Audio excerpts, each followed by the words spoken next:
Looks like we have some people who want to find out about depression.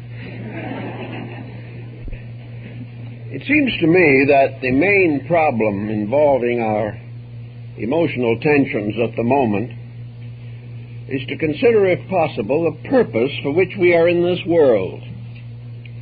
The prevailing attitude is that we are born here to enjoy ourselves, to work as little as possible, be paid as much as the allowances permit, and advance our own personal interests, attitudes, ambitions, and aspirations with no consideration for each other. It is a rugged individualism which is gradually changing into a ragged individualism. We are asking too much and giving too little to this embodiment. This is not a holiday in this world. We are here to learn, we are here to work, and we're here to gain certain pleasures, joys, and satisfactions and fulfillments as a result of personal effort. All this seems to be contrary to the prevailing temper. Everything today is focused upon exploiting the individual, especially in the area of his luxuries. He is expected to have continually increasing appetites, whether or not he has any means of paying for them.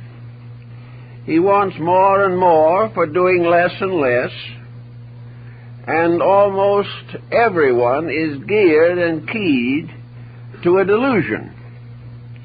This is a delusion to assume that this material existence is here primarily to produce millionaires, to enable us to speculate generously in various commodities, to live beyond our means and never suffer for it, and be continuously dissatisfied with what we have because of pernicious advertising. All in all, we are in trouble, and we have no real answer to the trouble in the form of a general reform in society. The probability of 4 billion people suddenly becoming enlightened and resolved to do the right thing is rather remote, especially when we realize that most of these people do not even speak the same language. Also, their ideas of values are different, and each one has its own peculiar pattern of living. And this goes on and on and on throughout the entire structure of human society. As we look about us for a panacea, for a remedy, we invest in every type of an extravagant political situation that comes along. We are constantly seeking some form of panacea which will cure our ills, but not interfere with our mistakes. Those mistakes are sacred. We not only have a right to them, we will fight to the bitter end to prove that they are correct mistakes. And this in itself becomes a rather painful situation. Looking around us, we observe everywhere that the nervous tensions are rising rapidly. We are less and less organized as persons. Individuals who 10 years ago had a good memory now forget the most common incidents in their lives. Persons who were satisfied with moderate incomes suddenly find moderation to be a penalty. Those who have for generations been grateful to this earth for taking care of them now resent the fact that it cannot provide them with every luxury that they want. As long as we have a mistaken philosophy of life, we are certainly going to be under stress. The human body is a wonderful thermometer. It helps us very clearly and definitely to discover what is wrong with the temperatures within ourselves. And at this time, fatigue, disillusionment, disappointment, fear, anxiety, dread, and almost panic, these forces are working everywhere in our society.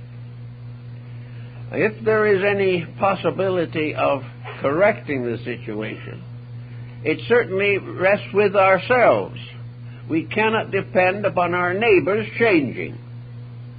We have no way of assuring that our public officials will reform their ways. We have no reason to hope that business will suddenly become philanthropic. We cannot change anything in this world with certainty except ourselves. And no one can prevent us from changing ourselves if we so desire. The individual who is tired of complaints, who is weary with the body's reactions to pressure, who cannot afford expensive medications, who has tried 16 different diets and is still overweight, all these people have got to sit down and face the facts of life. They have to realize that we have to have our happiness in our own names. We can be as happy as we are intelligent, and we can be as miserable as we are foolish. Now, how are we going to go after this particular problem? There are several different approaches to it, but nearly all depend upon one essential decision or commitment within ourselves. We must have a sincere desire to solve some of the problems that face us as individuals. We must consecrate our lives to getting out of the dilemmas that are destroying health, happiness, and peace of mind. We are only here for a relatively short time, at least in this embodiment, perhaps 80, perhaps 90 years. Maybe occasionally a few extra years thrown in for good measure. But in this span of time, we must make a series of decisions. From the beginning to the end, we must steer our living with intelligence. When intelligence fails, security fails. How are we going to get this intelligence? Well, for a long time we thought we could get it by education, but this is becoming increasingly doubtful. The trouble with education is that it assists us to adjust to what is wrong, but does not attempt to correct the errors. Therefore, education says the world is as it is. Adjust to it or suffer. Therefore, education gives us various instructions on how to make the best of the bad bargain that we call life. It helps us to have a trade or an art, and whenever something new comes along, education works it over until it becomes obsolete. For a long, long time, we have been training people for special fields of activity which generally cease to be important by the time the training is complete. So all these different situations have impelled us to realize that education is not giving us the internal resource necessary to control ourselves. Education will help us to do the best we can as long as we remain inadequate. Education will also try to get us to get our minds off of our troubles by the hope of executive promotion in business. It assumes that if we know enough, study hard enough, and graduate successfully enough, we can live in reasonable comfort during our present embodiment. This is a beautiful thought, but is not supported by common evidence today. The next point that comes along, perhaps, is religion. Religion tries to explain to us that there are values that are more important than material success. This would be more convincing if so many different beliefs were not themselves developing very selfish attitudes and are working for material success. Actually, the primary contribution of religion is to dedicate the individual to principles, to make him understand why he has to keep rules if he wants to be happy. Religion would also offer him the instrument of faith. He would be able to feel that there is a power in nature working on his side as long as he behaves himself. This does affect and does encourage and does help a great many persons. On the other hand, many who try this method become disillusioned because religion does not work miracles in their personal problems. Philosophy would help if there was any, but philosophy is in a very bad condition at the present time. It is very largely merely a matter, as Voltaire pointed out, of individuals throwing stools at each other. The philosophers are all divided into various groups, and most of which are as difficult to reconcile as religious sectarians are. On the other hand, there is something new arriving and arising in the philosophical world, and that is psychology. Now, psychology started out by being a rather bright star of hope and is still a very important approach to the problems of life. Psychology can, in many instances, demonstrate why the individual is in trouble, but it cannot always persuade him to change his ways. Those who are emotionally and mentally depressed are very much like alcoholics. They know that they are wrong, but they cannot break the negative habits. So we have to face the fact that there is no easy way to break a long-established pattern of attitudes. We begin to develop attitudes when we are children, and by the time we reach middle life, the attitudes control us. We are no longer able to clearly resist the pressure of our own emotional and mental complexes. As a result of this inability to face facts, we go on catering to partly fulfilled ambitions until finally we drift out of this world and all that relates to it, at least temporarily. Out of this world, therefore, is another realm of uncertainties.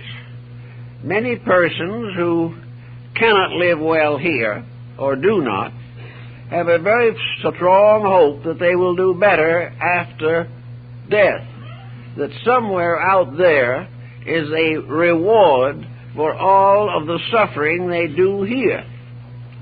Now, the principle of reward for suffering would be pretty serious and pretty substantial if we were not personally the cause of our own suffering. But this kind of cuts into the idea of universal justice. In other words, heaven is presumed to reward us bountifully for our own mistakes. This is a dubious point of view. If we try hard, we may gain a certain overtone of recognition and reward. But to do nothing and expect to receive universal commendation for it is not reasonable or very practical, and there's no proof that it ever works out. Now, if this is true, and all we can hope for is the courage, strength, and resolution to do what we know we ought to, how are we going to evaluate the situations we find ourselves involved in at the present time? One of the first and most important problems that we all face is the effort in one way or another to live on a pattern or in a pattern with a minimum of stress. It is very important to our health and happiness that we use as little energy as possible repenting our own actions. It is also very important that we should not undertake projects which will destroy us in the hope of some special reward. The person should try to live within his own natural capacities and not be constantly moved by the fact that there are others who are doing better than he is. Various capacities have to be recognized. Many folks will learn to play the piano, but there will not be very many Paderewskis. But you do not have to be a great master of an art in order to enjoy it. You do not have to have either a grand opera or a Nashville rock voice in order to enjoy singing. You can enjoy it by the mere fact that no one ever will hear anyone whose music sounds better than his own. It's the way people think and feel. They enjoy even moderate successes. One way to get out of our stress is to become more pleasant in the presence of moderate successes. That we do the simple things that give simple pleasures and avoid these tremendous activities which are so likely to fall apart. So if we realize that we are all a little different, but that this difference does not make it necessary for us to suffer, we will gain a new perspective on some of our problems. Each person should live within his means, and this does not necessarily simply mean his financial means. It means to live within his capacities, to live on a level in which he can be comfortable, reasonable, and free as far as possible from unnecessary worries and anxieties. Today we have a very serious problem arising that is affecting a great many people, and that is the problem of unemployment. Unemployment is becoming a major disaster, not only in this country, but in most parts of the world.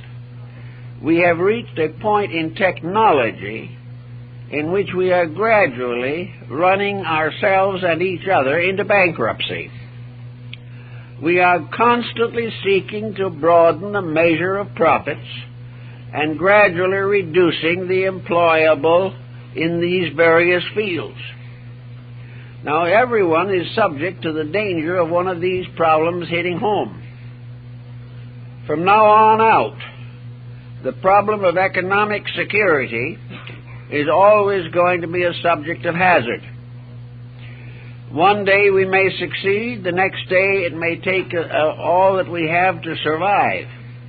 We do not know what lies ahead, but we do know that there is grave possibility, at least, that an effort to perpetuate prosperity is going to end in tragedy. Therefore, from the very day in which we first realize this fact, each person should quietly organize his own resources. He should discover what is necessary and what is luxury. And he should realize that nature did not necessarily intend him to be a glamorous personality. If we are still working and we still have some economic security, the situation demands greater thoughtfulness and organization of these resources. Mental, emotional depression are closely related to debt. And the individual who is in debt is in trouble. Ben Franklin pointed that out over 200 years ago. The individual who buys what he doesn't need, either because his neighbor has it, or because it is fashionable, or because it is a luxury and a labor-saving device that is not essentially necessary. People who spend money in this way are apt to regret it. Now, if they are more economical, they may also have a tendency to tip the economic system into a more moderate relationship with the consumer.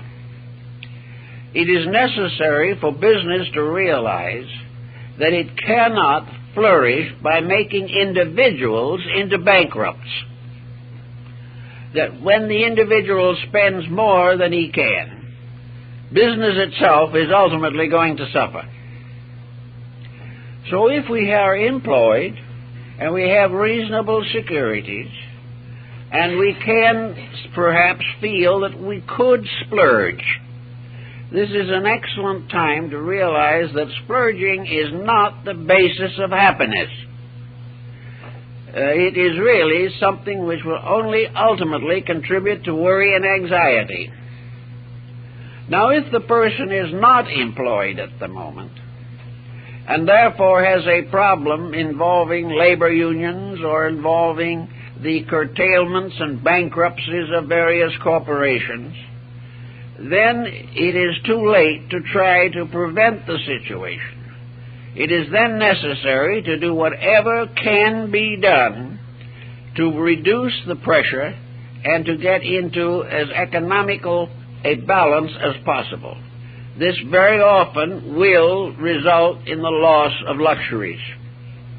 But if it is in the cause of securities, the individual will have less medical bills if he has fewer luxuries. There is no sense in trying to maintain a standard of life which has been taken away. But let us always remember that the standard that has been taken away has nothing to do with the standard of principles within ourselves. A high standard of living depends upon what we are and not upon what we have. And very often a reduction in our luxuries results in an improvement in our integrities.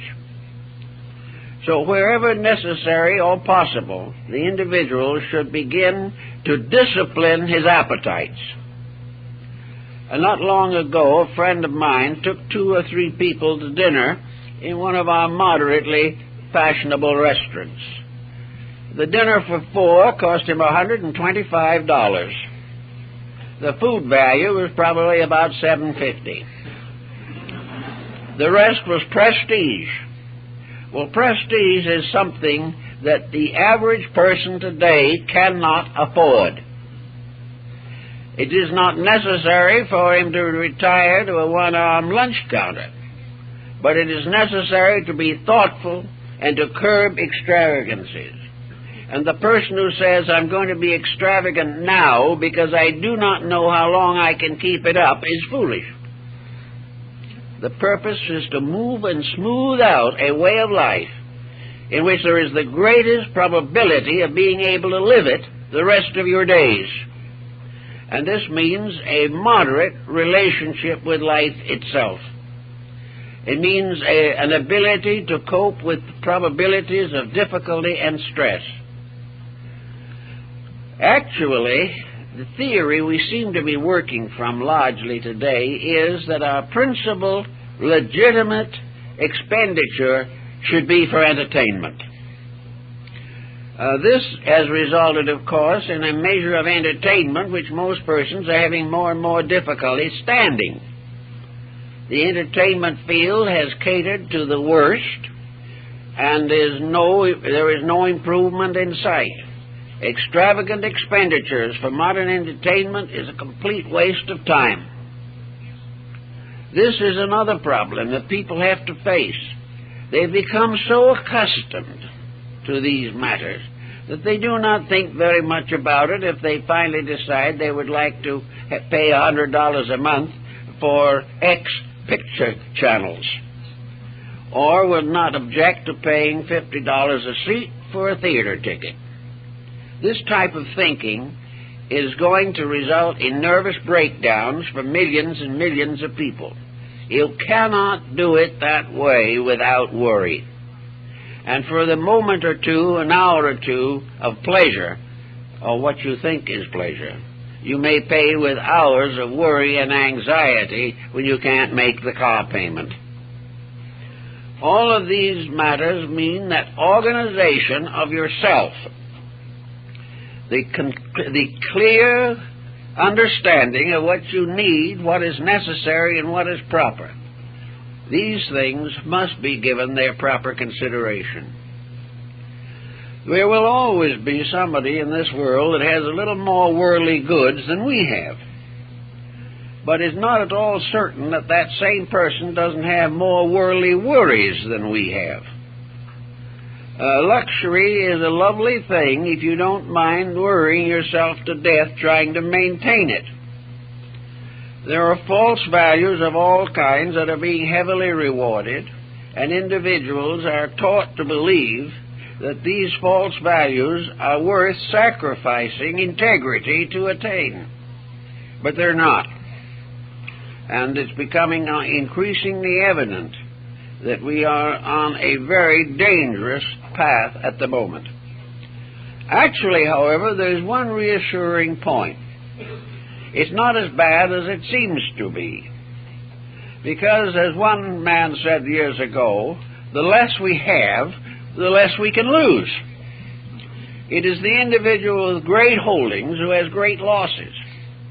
And these great losses remind me of the fact that I was on Wall Street when the 1929 depressions hit, and I saw a man walk out of the New York Stock Exchange, put a revolver to his head, and blow his brains out. Now, we're not doing it quite that way now, because in some way, perhaps, the way things are now, it'd be very hard to hit brains, even with a good shot.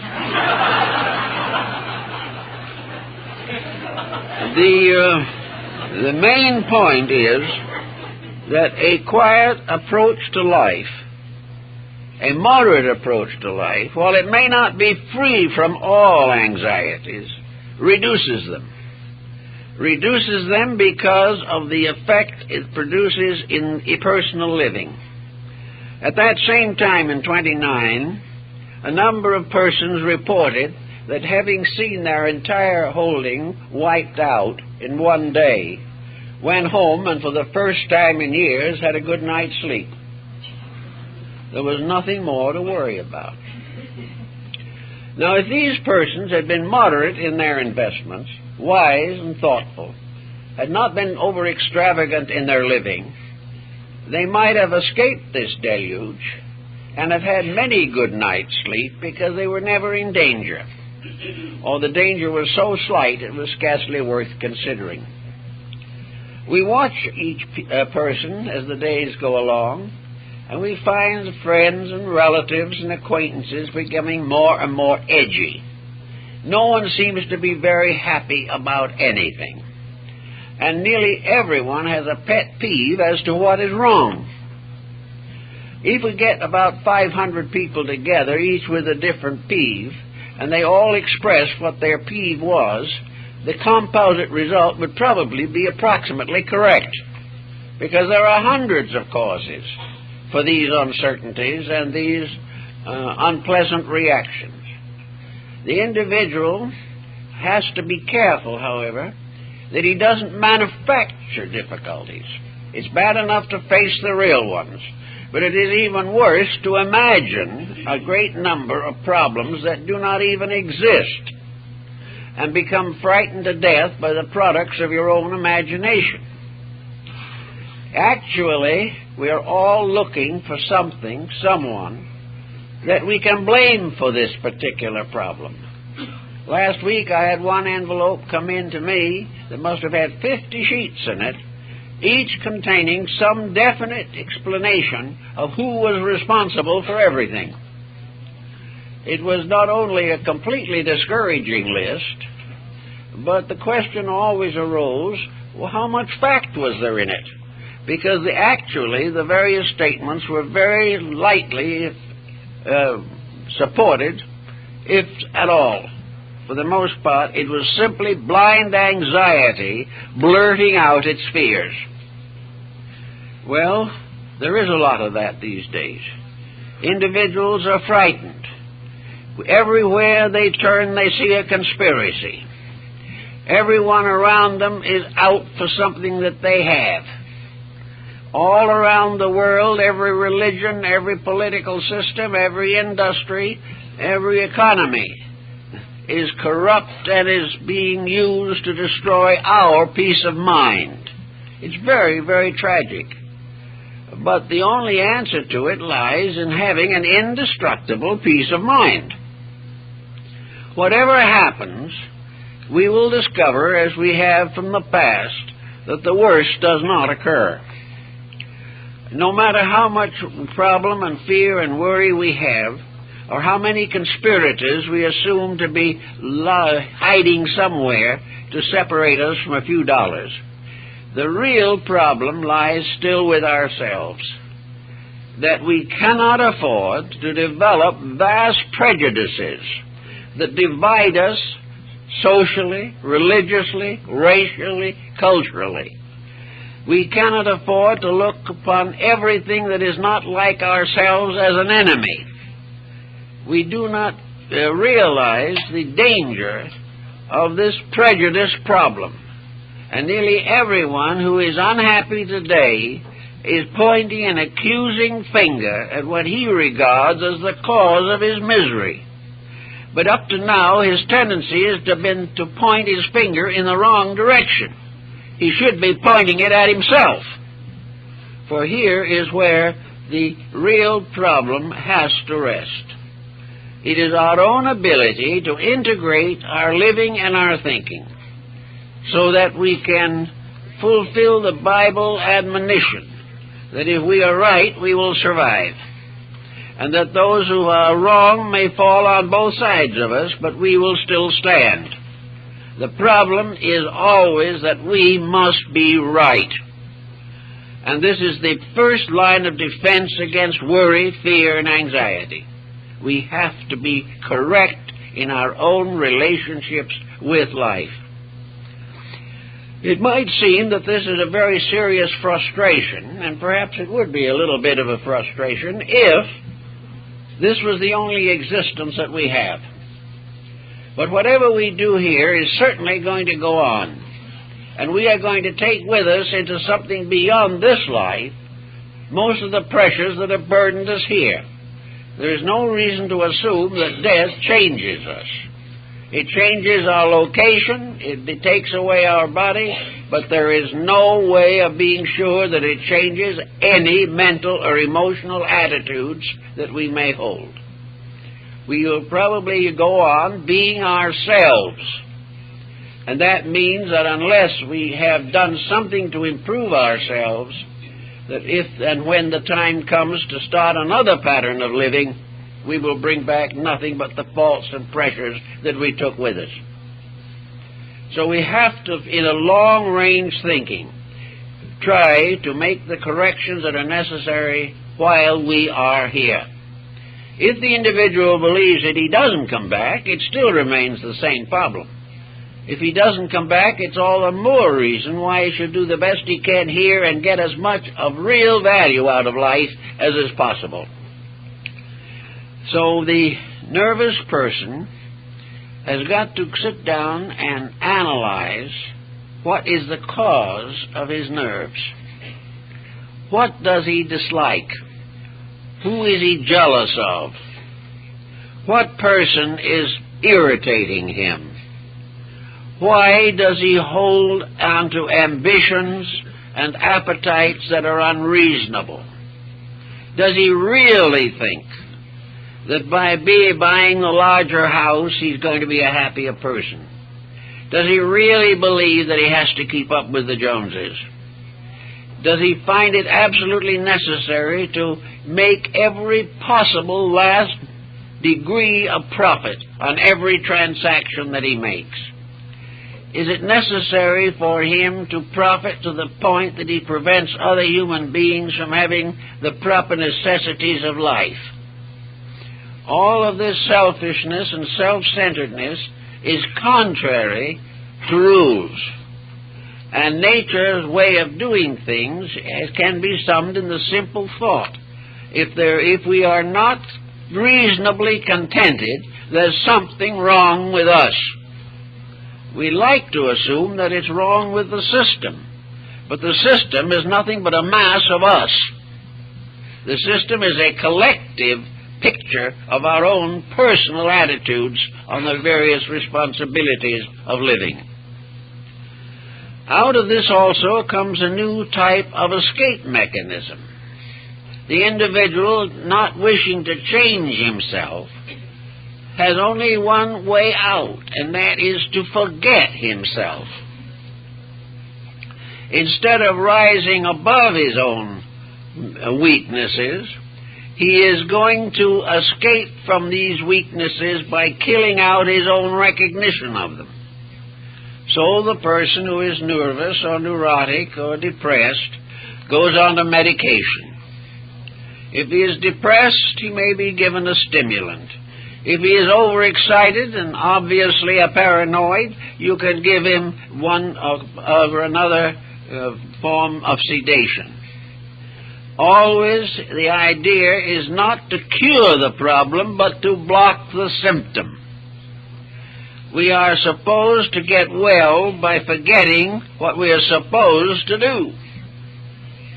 But instead of having this happen, we finally discover that we are allergic to the medication and ultimately kill ourselves in the effort to avoid thinking.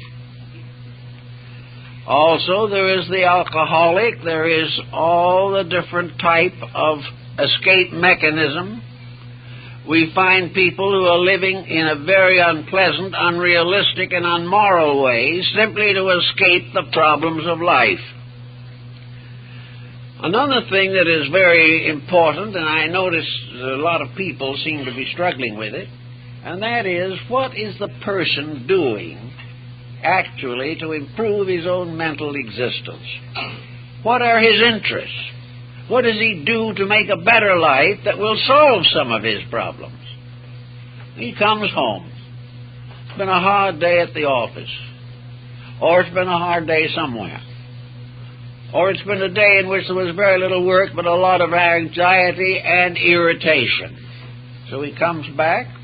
What does he do? Turns on the television. And he's going to live with the television and probably get an indigestion from the television dinner. But he is going to watch probably about the lowest level of entertainment that has ever afflicted the American people. He is going to go through all of the murders, all the rape and carnage, all the space wars, all kinds of dramatizations, real or unreal, about all the unpleasant moments of history, and a careful program of destroying and disintegrating the reputations of famous persons. This is entertainment. Or, being a nervous and sensitive man, he might go into rock, which will guarantee that he will be in the jitters for the rest of the evening. Nothing doing. Nothing is happening. Where is any effort to become a better person? The idea is to slowly drift through this life without noticing it more than necessary. The individual makes no effort to make his homes any kind of a place of securities, and if one person tries desperately, the rest of the family is probably against him. Everywhere the emphasis is upon mental indolence and emotional agitations. It's become now almost indispensable to our emotional lives that we watch murder, rape, and carnage. It's the only thing which we react to. Every phase of our life is being slowly lowered by the fact that we have made no demands upon ourselves to the fulfillment of our own resources. We are perfectly willing to drift from here to there without any more thought than is absolutely necessary to get across the street in a heavy traffic hour. Sometimes we don't make that. Now, we have a mind, which is supposed to give us all kinds of possible usages. There are many interesting, useful, and valuable things to be known and learned. But the mind has also its own willingness to conform to our prevailing inertia. The mind can be just as lazy as the body. The mind can object to thinking on the grounds that it is fatiguing. I know many people who say they gave up thinking because they couldn't live with their own thoughts. Well, it can be.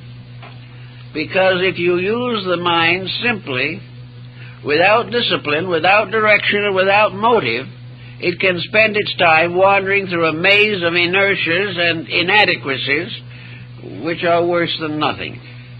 But the mind is there, and everyone can grow and use it.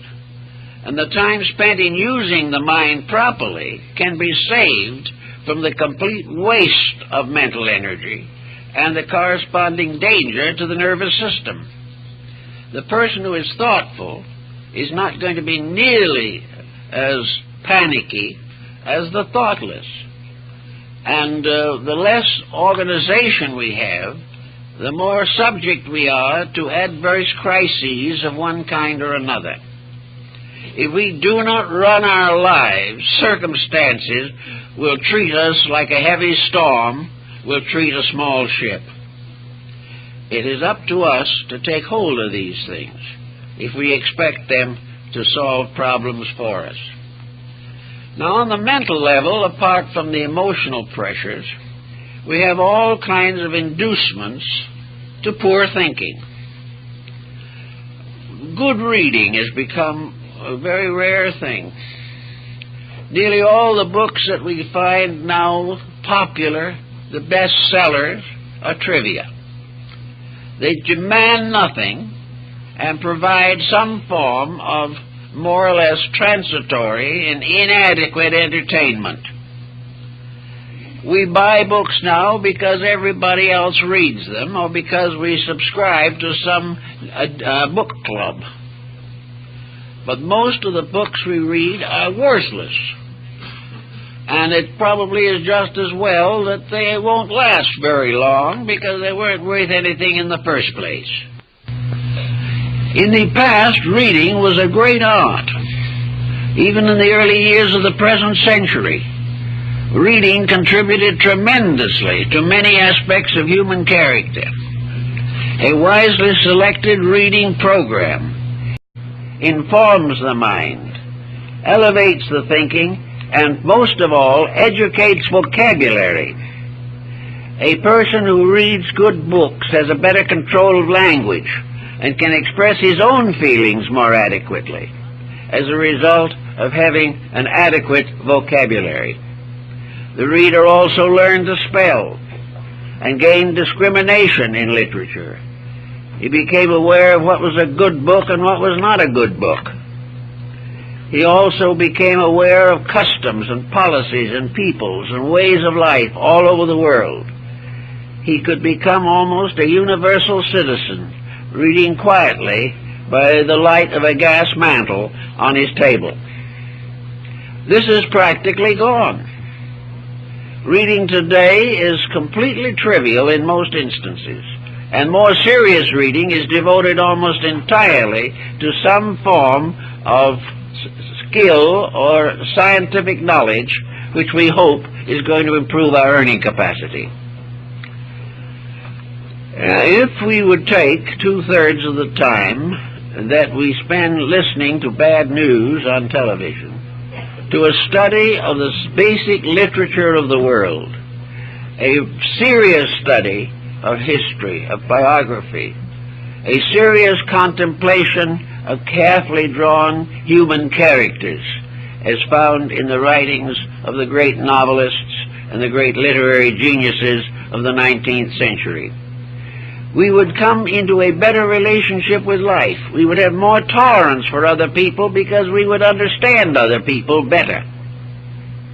Through Charles Dickens, you could learn to understand a great many people, and in this way also gain a certain tolerance for the idiosyncrasies of persons and realize why each individual is what he is, and not resent constantly the fact he may differ from us in something.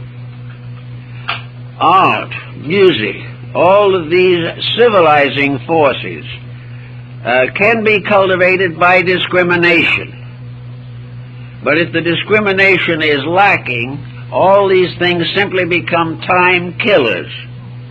And the human being, whether he knows it or not, cannot afford to kill time. It is a very limited resource and is the basis of the personal securities and integrities that he hopes to build. Also in this same problem, the problem of being quiet is a very serious issue at the present time. We live in a world that is full of noise. There's hardly a silent moment anymore. But more than that, we live in a world in which there is a tremendous amount of man-made unnecessary noise. One of the most common forms of this is small talk that leads to nothing. Arguments, dissensions, hatreds, and various accusations that are unfair or unreasonable.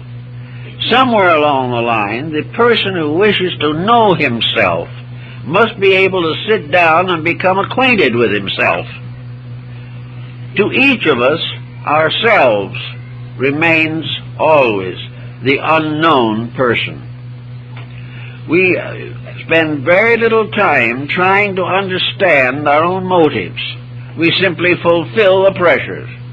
If we don't feel good, we let our bad feelings show. If we're angry, we explode in somebody's face. Nothing is really given any serious consideration under such pressures. So each person, beginning in childhood, should recognize the dignity and importance of quietude. The individual should be able to sit down and simply relax and think. Think without pressure. Think without intensity.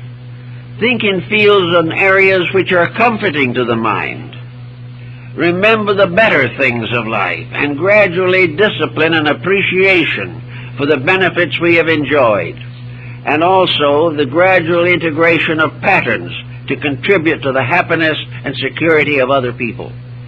A quiet, meditative relationship, a relationship in which peace of mind is the result of relaxing away from the stupidities with which we have become dominated.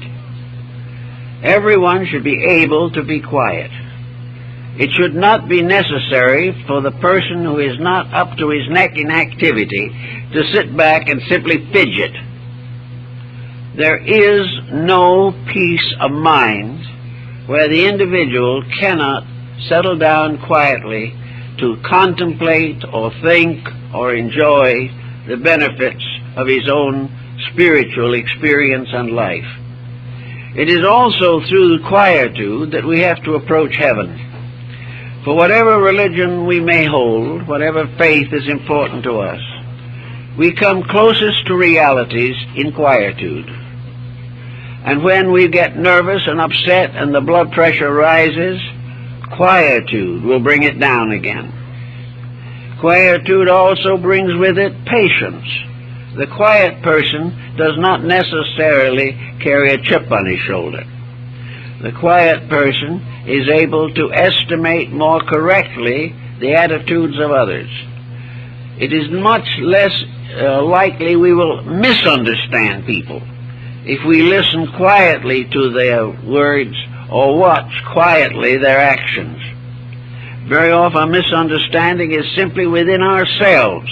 A prejudice has taken over and we spit back at someone. All these things create sickness. All of these things destroy the benefits of life. Now, with many people, there are two very important emergencies in life which have to be considered. One is the emergency that arises when children leave home. There is always that day when a busy life, made largely busy by the responsibilities of parenthood, this suddenly ceases to be an emergency or a dedication. The birds have flown. The individual suddenly finds a very serious vacuum. He has no longer the responsibilities, the anxieties and worries of parenthood. There is suddenly an empty nest and people who are unable to face it. They do not know what to do with themselves. And very often the untrained, undisciplined mind has a tendency to sit back and contemplate its own deprivations. Very often it will contemplate why the children shouldn't have married the persons they did marry, or why have they not continued to write home every day, and why do we only hear from them when they want some money? Why are all these things suddenly brought to our attention, bringing about a feeling that we were never appreciated, that we have been left alone, we have given everything and gotten nothing, and on and on and on and on, until we can dissolve in a noble example of self-pity and go on sedations as the only remedy. Now, lots of people do this. They just cannot face the fact of life as it really is. They cannot say with cheerfulness, I have finished a responsibility and now my life is my own. The reason they do not want a life of their own is because they never had one. They do not realize that maturity implies the need for a personal existence. That things that perhaps were not possible due to the responsibilities of family had to be passed over. But now at middle life, it is possible to pick up all these threads and do interesting and important things. But if the mind simply will not rise to this occasion, then there are all kinds of false activities created, and we never fool ourselves with time-killing diversions. Unless we are really doing something worthwhile, we know it. And at that time, it is very necessary to think seriously of starting a second career or carrying on an early one. If at this time we have some leisure, some freedom from responsibilities, it may be that we should advance our education. But we should certainly do something that is intense enough to get our minds away from ourselves, so that we are no longer neglected parents, but are now adventurers going out in a pattern of personal accomplishments. A number of persons have made wonderful lives by simply picking up important threads when the responsibilities of the family these responsibilities were lightened. Also, do not transfer all of this wasted energy and time on grandchildren. Do not spoil the grandchildren. Do not try to fill in by taking over their lives. Think always in a term of a life of your own. This means that sometimes you may be very helpful to the grandchildren, but do not let them take the place of children as a center of interest and an excuse why you should not do any thinking of your own. Now, the second emergency that comes along is the emergency of retirement. This is sometimes one of the most difficult of all, and that probably the difficulty is very largely to be faced by the wife. The man is suddenly home all the time, and it was bad enough when he was home at weekends. Now he is nervous, unsettled, and does not know what to do. He does not know why he is suddenly deprived of all of the original incentives of life, because in the course of his business career, he practically forgot or neglected his own personal survival. He was part of a machine of some kind, and when the machine was turned off, he was left. Now, this in itself is always a matter of concern. A number of persons have found that it was possible for them to develop a third career, or at least a second successful one. There are many persons in their 60s who have suddenly found themselves fulfilling many of the interests and attitudes of earlier life, things that were frustrated or not possible. Many have formed new business projects of their own, have taken up or completed educational practices and policies. They have learned how to make and do various things. They have learned to simplify living so that having a smaller overhead and a smaller establishment, they are able to have more time to do the things they want to do. Then comes the question, what do they want to do? The answer to that very largely rests with earlier thinking. It's very hard to take that up all by itself at the end. It is much better for the individual to have carried along with his business career some other activity. The businessman and the housewife should have other interests that they have been developing over a period of years, so that the transition from one focal point of activity to another is comparatively slight. If there's no such an adjustment possible, a bewilderment settles in. And in this bewilderment, all kinds of false values take over.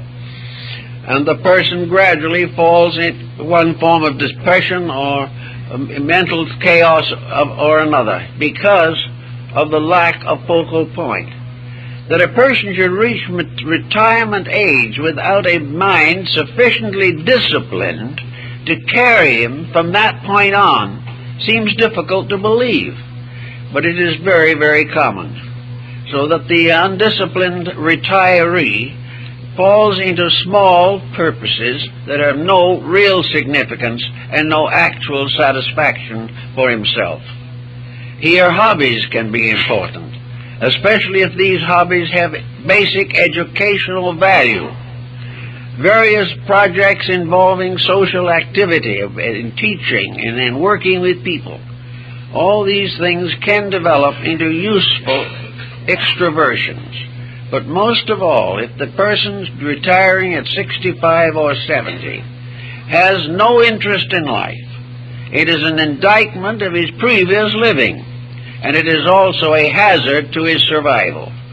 A proper planned life after retirement from business can add 10 or 15 healthy years to the life of the person, and can give them an opportunity for mental and emotional maturity that they were deprived of during the long years of business involvements. So here are two periods in which it's very necessary to take over the problems of living and try to plan a successful long-range career. This is something that I think more or less reaches the summation of the situation, and that is the long-range plan for living. Not that the person is to live from now to the next vacation, not that the person shall live from now until he buys a new car, but a long-range plan based upon a life of expectancy that for us here in the Western world will extend probably to nearly 80 years, and sometimes more, a period of time in which a long-range plan worked on diligently from the beginning and forever in the back of the mind. This is very important. It is this long-range plan, for instance, that comes into the front of the mind when we sit quietly and do not think about transitory things. The long-range plan is something that should be filled with hope, filled with resolution, filled with dedications to various useful, constructive, and unselfish activities. But the plan should be there. And if necessary, when the person graduates from high school, he should begin to think about that plan. He should view it as a basic of his life, that he is a person, is living. He is going to accept the responsibilities of life. He is going to fulfill his responsibilities and his duties. but he is also going to be ever mindful that there is a reason for his existence beyond economics, beyond promotion in office or something of this nature. That there is a reason, and that is that he shall grow, that he shall finish this life a greater person inside himself than he was when he started. This is not a growth of ego satisfaction. This is not the fulfillment of ambition. This is not self-centeredness, but it is a fulfillment of what humanity is assumed to be here for. And that is to grow, to help, to be friendly, to be serviceable, and to be modest in requirements and attitudes. These are the things that should be planned for from the very beginning, so that along with all of the different responsibilities, the person does keep a small, sacred core of intent within himself. That he is not going to sacrifice any responsibility in order to favor himself, but that in the midst of the fulfillment of responsibility, he is also going to realize that there is something inside himself that has to grow, that has to unfold, that has to mature, and that his usefulness to others depends upon the fulfillment of himself in a very large measure. If he can realize this and build accordingly, he will have a much better chance of escaping the doldrums from which we suffer today. We look around on all the levels of life, and these doldrums are closing in. We are frightened, we are worried, we are nervous, we are anxious. But most of all, we lack an internal core of integrities. Yet we have religion, we have enough ethics, enough morality, enough background in common education to tell us that there are certain things we should do. But they take a little effort. And the individual says, I have to work all day, I have to use effort at my job, and when I come home I don't want to work, I want to play. Well, it's all right, but there's no reason why we should not play creatively. There is no reason why our recreation should not be enjoyable and useful at the same time. Because actually the final fulfillment of pleasure is the accomplishment of some kind of good that is going to enhance or increase the value of our participations in life. So that there is no reason why we cannot enjoy growth as well as or better than we enjoy escape from labor.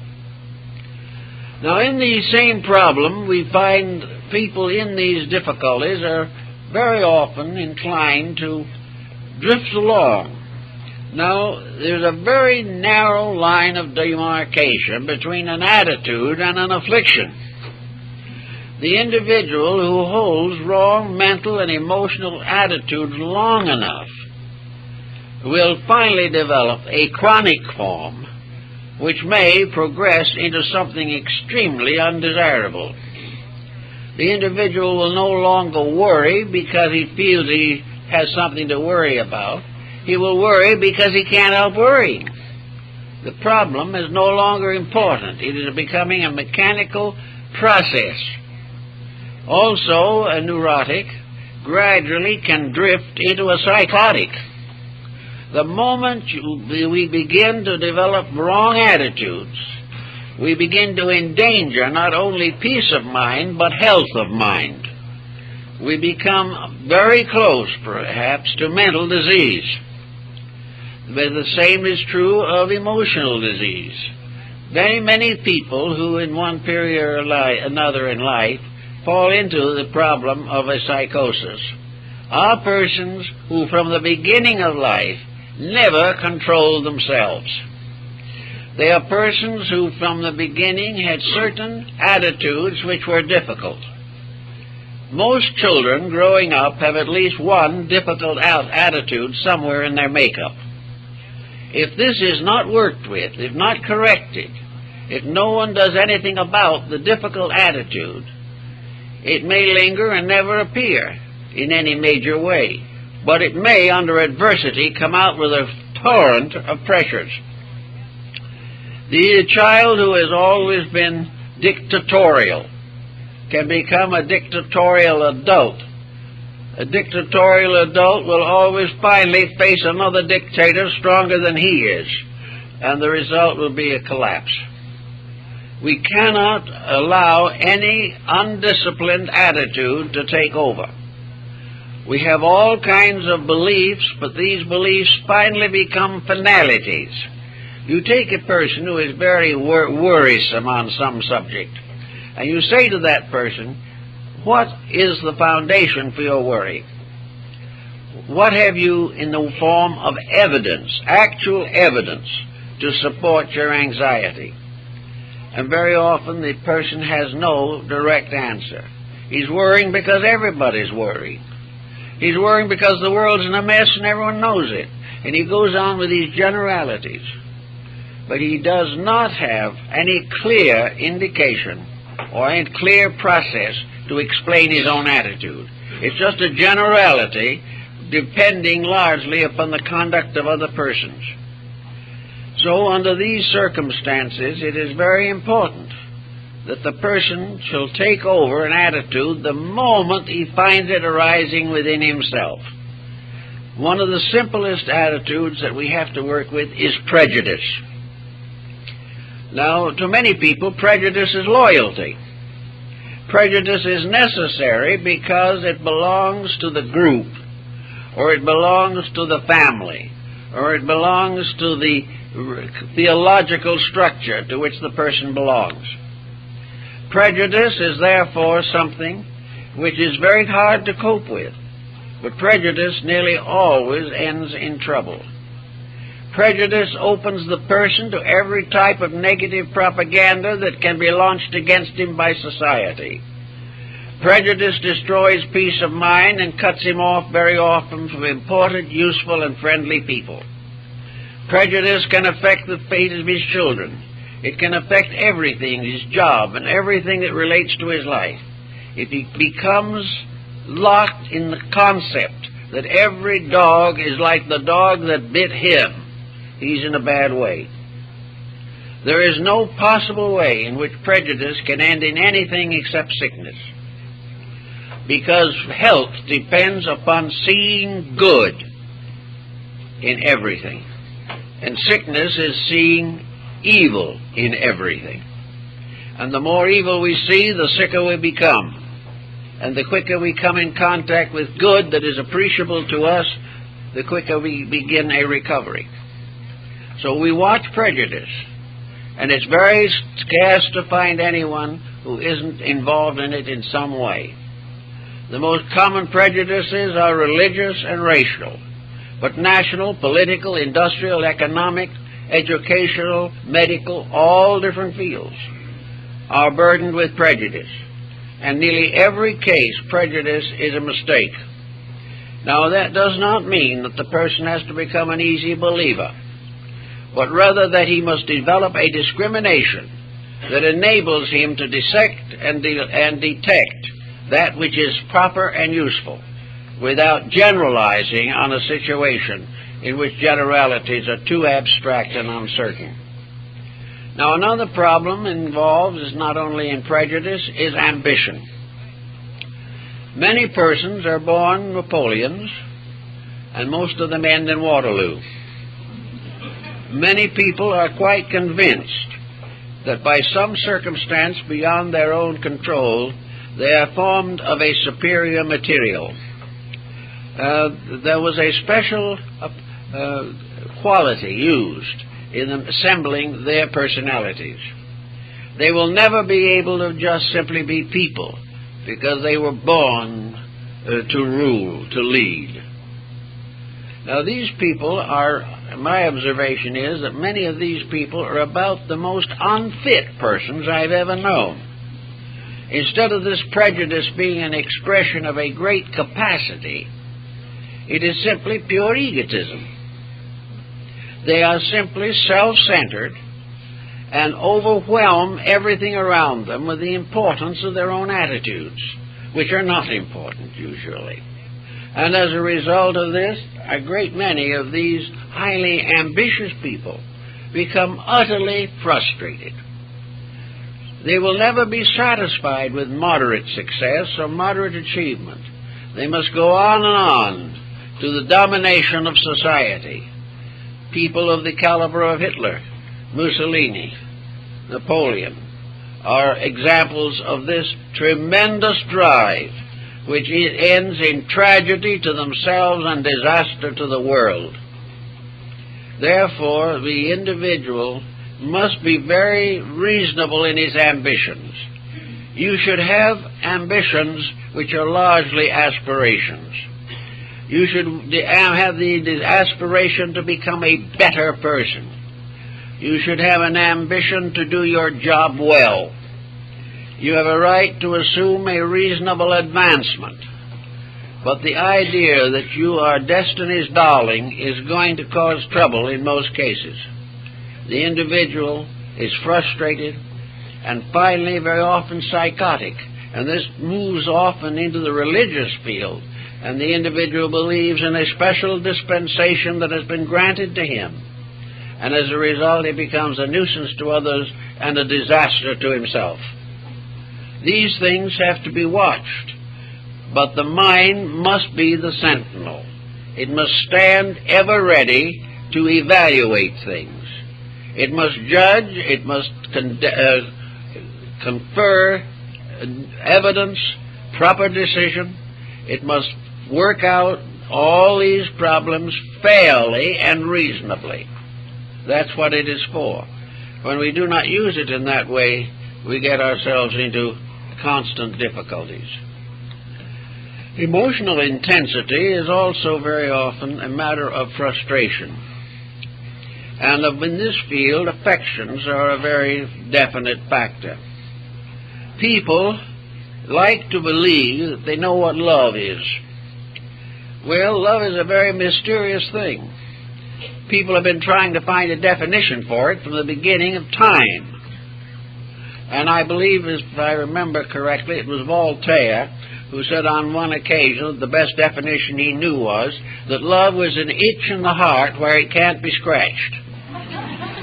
But very few people can really give us a mature definition of love. Love is usually, as St. Francis de Assisi pointed out, is the bestowing of an affection, not the demand for it. The individual who gives an honest affection fulfills love in the best possible way.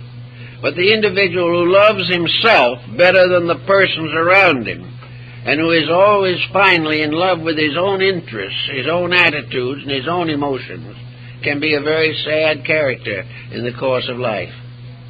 Love is something that requires a great deal of thought, or it can ultimately lead to the greatest despair, to emotional and mental distress that is almost beyond calculation. Love brings with it suspicion, which is very serious. It brings with it jealousy. All kinds of negative emotions and attitudes spring up. And everything then depends upon the internal adjustment of the emotions. Love asks nothing and gives all. And when it begins to ask a lot and give little, it has ceased to be a normal affection. And the individual who believes that normalcy requires jealousy or hatred is simply wrong. Love is a fulfillment. It is an ennoblement. It is a dedication of self to the service of something greater than self. Love of God is the service of that which is the supreme greatness. Love of religion, in the sense of our Christian faith or any other religion, is that a love is strong enough to make a dedication of service, that it is strong enough to cause us to change ourselves for the good of others. And where this type of emotion exists, you can work with it. But where love is a constant self-centeredness, We have people all the time who have had a disappointment in love, and 50 years later the embitterment continues. Everything in life has been ruined by the infidelity of a person. Everything has been made terrible because we have a thankless child. All kinds of attitudes contribute to a gradual development of neurosis, in which we do not realize that the entire emotion of love is controllable by ourselves, and that it is controlled best when it gives most and demands least. If we can also then transmute problems, we are in a better way toward solution. Wherever a difficulty arises, it can be transformed from a disaster into an achievement.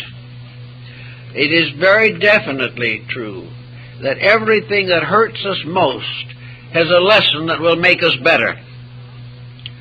We will find that in the meeting and mastering of circumstances, we gain the greatest consolation in the world. The person who has a right to be happy and is really happy is not the one who has never had tragedy, but one who has transmuted tragedy into soul power. Tragedy should make us greater people, make us deeper, wiser, more loving, more understanding. Then it is a contribution to our good. If it ends only in embitterment, we have lost everything. So inside of our own natures, we have to sometimes, some way, evolve an understanding of the values that are emotional and mental sources of security. We all have a right to be thoughtful. We all have a right to have certain minor anxieties if need arises. But we should always have an anxiety that is pointed toward a solution.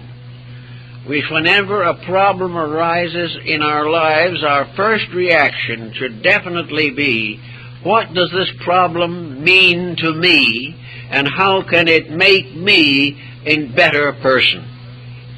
If we can always think this way, we're not going to become neurotics. We are only going to become not neurotic if we believe that experience is unfair. But actually, what we think is unfair is challenge. We are here to grow. If we grow, we are happy. If we resist growth and fight against it, then misery sets in. So it's always best to try to transmute and transform negative aspects of personal attitudes into constructive ones by a simple action of the will. No great big fight, no tremendous struggle against everything that is inside of us, but simply a realization that we're here to learn, that if we can learn happily, we will be happy.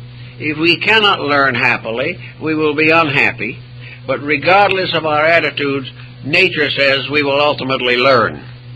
So it is best to do it joyfully in the first place. Now, there are times when it's not going to be easy, but if we are really sincere people, if our religion is more than simply a creedal denomination, if we really believe in the integrities of life, if we actually feel convinced in ourselves that we are part of a benevolent plan ruled over by an all-divine power, then we can take these problems and work with them, and by working with them in a reasonable manner, solve them.